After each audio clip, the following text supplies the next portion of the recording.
anyway, not so much of a joke, but a real anecdote of people already doing that, but doing it at the same time. And I'm going to guess that if they do that for 5 hours a day, 3 jobs at the same time, then life must be very good. The rest of the time that is not those 5 hours. Right. Could you imagine though, if you fired off the wrong email, like if you got like 3 laptops going or 3 monitors, you're like, oh no, I just sent that email to the wrong company. I don't need to imagine that. That's already happened. Yeah, but I'm pretty sure that some of those guys are also like very aware of kind of like how to control their appearances, right? So that that they don't do the wrong thing. But you never know, right? That's when AI will kick in and will hold an email for a few minutes until you're totally sure that that's the actual email, and it's going to tell you like, hey, I'm sending this email to Matt.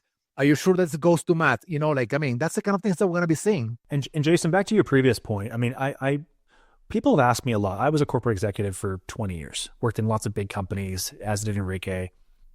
When people have asked me in the past why I chose to go into entrepreneurship, I give them the standard answer. I wanted more autonomy over my schedule. I wanted to make a bigger impact. I wanted to be part of something that was more transformative.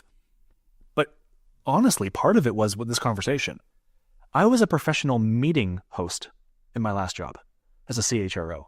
I would spend 50 to 60 hours a week as a CHRO and be in meetings from 7:30 in the morning till 6:30 at night, 5 days a week, most of the time. And I had teams of people working with me. I was working cross-functionally with other executives and other teams, but I spent most of my time in meetings. It won't be too long, Jason, before we're sending avatars on our behalf to meetings and they're talking to each other and then giving us the output of that. Like, I could see back then that being really good at running meetings wasn't going to be enough to save you. And I think what you're going to see in the next 12 to 18 months is a lot of middle management roles going away.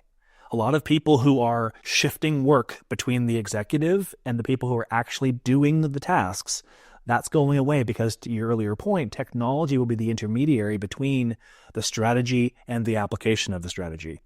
And I didn't want to find myself in a position where I didn't have choices, where I didn't have any skills that were transferable. So I thought, if I become an entrepreneur, I'm going to learn a whole bunch of skills that are not currently in my toolbox. Like, I don't know how to do a social media campaign or build a personal brand or go and sell or develop an operational strategy. Like, these are all things that other people did that I worked with, but I would be the one running the meeting and holding them accountable to deadlines and timelines and moving roadblocks and all those types of things.